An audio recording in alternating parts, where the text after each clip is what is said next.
Hello and welcome to a special segment we like to include in our events called Analyst Insights. My name is Adam Lowensteiner, Vice President of Lytham Partners, and today I'll be moderating a discussion on the food sector and to determine how investors can MAHA, Make America Healthy Again, where we are in the cycle, and what are some of the reasons for investing in the space.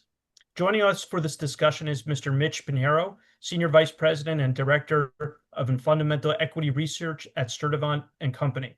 Mitch has a CFA designation and brings a wealth of knowledge in the consumer and food space.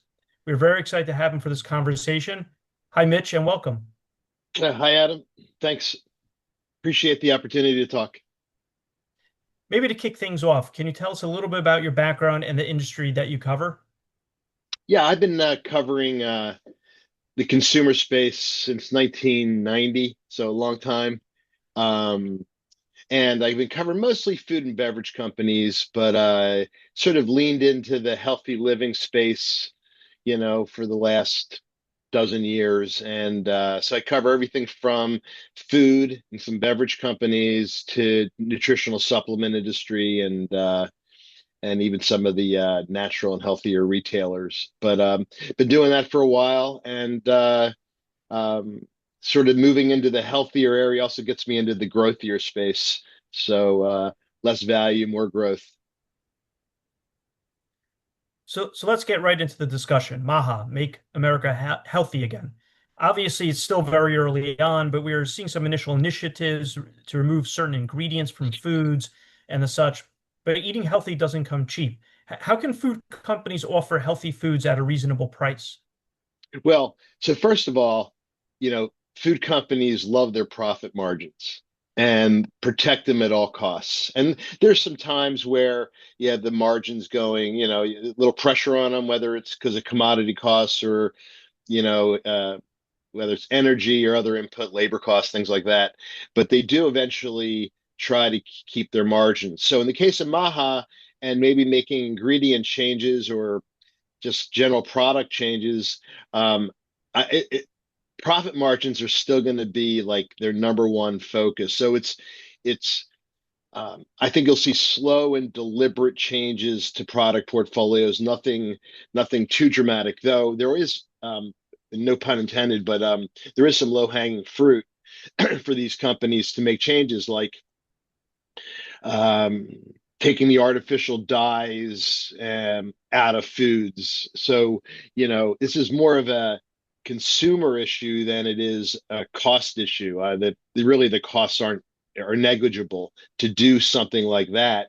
But but making a duller Fruit Loop, maybe that could be a muting factor to demand there. So I don't think people should eat less Fruit Loops because the yellow is yellow, but it is something that you'll see that these consumer companies are very much concerned about is affecting the color. But when it comes to eating at a healthy price or healthy eating at a reasonable price, it can still be done. I mean, it's not like all of a sudden we're going to pay more because there's, a protein fortified cheese it or something like that. We're going to move into fruits and vegetables. And fruits and vegetables for the last 10 years have been growing, volumes are growing very nicely, but pricing is been below inflation. So there's a lot of good value. Bananas at even we'll get into this maybe later, but with tariffs, bananas went from 49 cents to 59, 69 cents a pound. That's not that expensive. You can still eat very healthy eating bananas. Even, avocado prices had come down to $1 an avocado. It's very healthy eating. So all in, it's not like you know, there's a lot of opportunity for consumers to not overpay to eat healthy, and I think Maha is going to work on that, I believe. So then how do you get consumers in an inflationary environment to pivot to healthier choices? Yeah, I don't know. That's a that's a great question. I think so. First of all, I think we're going to see um, the USDA come out, maybe not changing the food pyramid per se, but they're going to definitely make recommendations and emphasize higher protein, higher fiber, lower carb, that kind of maybe the seed oils, less seed oils. But um, I think you'll see consumer awareness programs. I think the food companies themselves will advertise various healthy benefits to their product. Uh, and I think that's how you're going to get them to pivot. I don't know. It's been a uphill climb to eat healthier. You just are we are becoming an obese nation, and it's not for a lack of having healthy alternatives. So, um, but I do believe that you'll see consumers over time. We're seeing it now switch from maybe a white bread to a whole grain bread.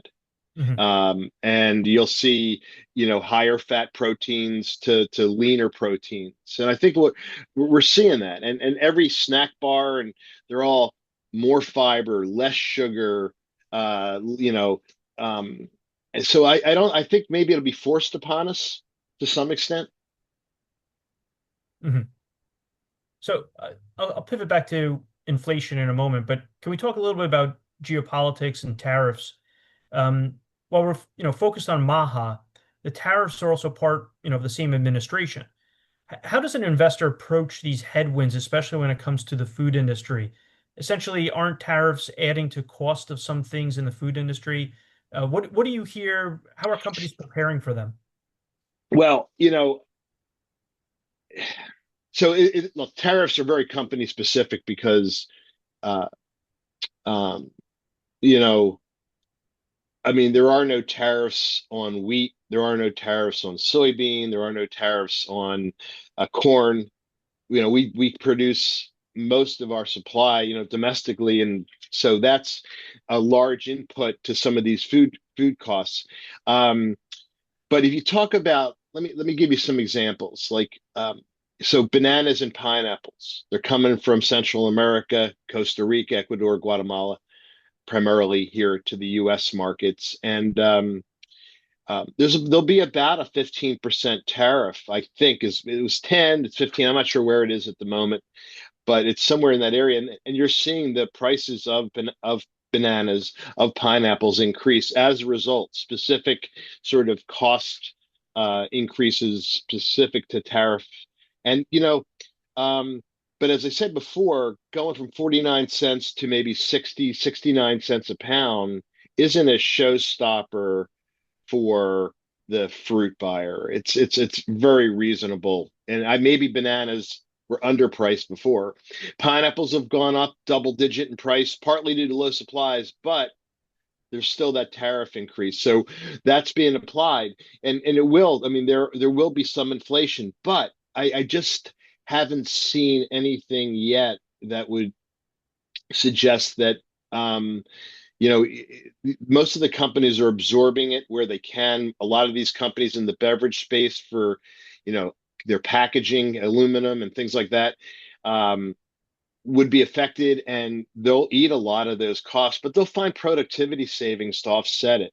Uh, but so maybe it's a shared model where you're going to have producers one third of the tariff costs, the middleman, maybe manufacturer, maybe the retailer, and then the at the end the consumer will all sort of share this increase. But it hasn't showed up yet, and I'm not sure actually where to look for it. Other than obvious direct places like fruits and vegetables. So anyway. So let's get back to inflation then. Meat prices are very elevated and probably not coming down from what I hear for the next 2 years until the herd supply is regenerated. That said, does that help feed into Maha by consumers eating less beef? What are the trends there? What are consumers doing instead of consuming beef? Yeah, it's a good question. Uh, so in the protein, segment, there's always been trade-offs when beef prices are high. consumers start going to chicken or to pork, and and even more now you have plant proteins. So with beef prices high, I think to sort of your point, it could feed into eating less good for you beef protein, higher fat, and maybe move you into leaner. But people are willing to pay for their protein. We're seeing that. Despite the, I mean, I was looking at, I just collected some of the most recent inflation data.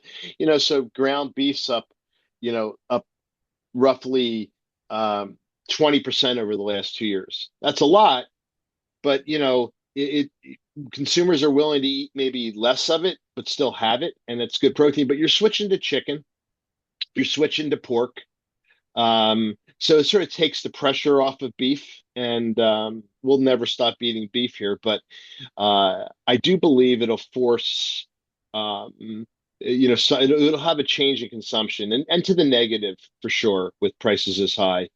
Um, so but then there's less inflation. Tomatoes were down this year, so maybe we'll eat more tomatoes. Uh, we'll have the bacon lettuce tomato sandwich without the bacon. And but we've so it's inflation overall for food has been taming. It's been getting better, and there are pockets. Egg prices were bad. To your point, meat prices are bad and not getting better, but it should sort of. I think it will help move move into the Maha direction. I think it will definitely make consumers um, reassess their choices. So, how are consumers currently navigating Maha? I know it's kind of still early innings, but what, in your opinion, will be some obvious benefactors? Well, you're looking, first of all, what we've seen is the perimeter of the grocery store categories. So we're talking produce, we're talking, fruit, dairy, meat. Uh, they've all outperformed the center of the store. In the center of the store, your typical, canned items. There's, your breads, your snacks, of course, and so those processed foods have definitely those categories have come down in growth, and the perimeter departments have gone up.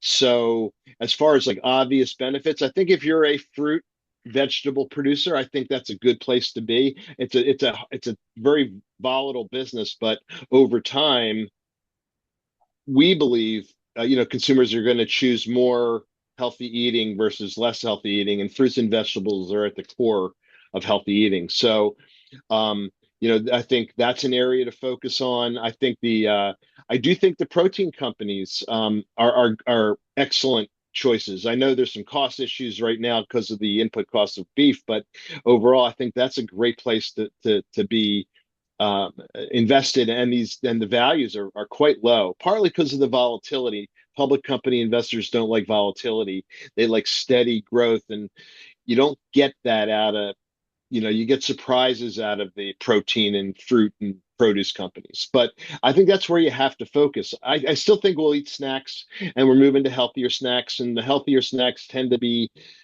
good margin product for the snack companies. So I think they'll be okay, but I much prefer perimeter department heavy companies to where I'd want my sort of food and beverage investment funds to be. Is there anything I didn't ask that you'd like to add before we conclude the discussion? Well, some other things like to think about as part of Maha, but not really directly related. The GLP-1s Hmm. have been an interesting topic. I saw as much as uh, food consumption is down $7 billion now out of 350 billion. Seven's not a lot, but it's only going to increase that number. There's maybe 10 million people using GLP-1s at any one time. I've seen some estimates where that's going to double or triple. So if 7 billion might become 30 billion, all of a sudden it becomes a more meaningful, not a less of a rounding error and more of a meaningful hit to food dollar, the value of the category because we'll see volumes down. So that's something to think about. You know, what does that mean? Well, less salty snacks, less sweet goods are probably consumed, and probably what we've already talked about, healthier, higher protein, higher fiber, lower carb kind of diets dominating. So protein forward, high fiber diets are going to be it, and GLP-1s are going to sort of contribute to that. Also think, um, it's just interesting. We've talked about Maha, but there's a very big anti-alcohol movement. And alcohol companies, beverage, beer, spirits, wine, have all been hit hard as the World Health Organization, is heavily focused on basically getting the message that no amount of alcohol is good for you. So as that comes through, cancer labelings on alcohol companies, on the products, alcohol is the new sort of tobacco right now. And so we'll see where that is. But so alcohol companies have been a negative on the Maha side. Is it part Maha or just part Gen Z or, dry January is becoming vogue? But it definitely is a trend that is going to persist for a while for those companies. And then I think, that's, I think if one last thing I don't want to add to our discussion is if you're looking to invest in, um, like, a positive and make America healthy again, but more broadly, nutritional supplements are Mhm. a good hot category. I know Nestle's selling some of their commodity, and Nestle's selling. They're one of the largest selling their commodity end, but they're keeping their specialty science-based type of nutritional supplements in their portfolio. They very much think it's a growth avenue. So I think, I sort of piggyback on that as an investing theme is nutritional supplements where they're science backed and less commodity oriented. So anyway, um, so Good that's stuff. about it. Good stuff. If listeners want to reach out to you, how can they do so? Yeah, best is to reach me by email. I can be reached at my first initial last name, M Pinheiro at Sturdivent-co.com. So M Pinheiro at Sturdivent-co.com. So yeah, happy to answer any additional questions. Super. Thank you, Mitch, and thank you for your time today. This was very informative, and thank you for everyone for watching. We have additional presentations and fireside chats coming up next, so don't go anywhere yet. Thank you and have a great rest of your day. Thanks, Adam.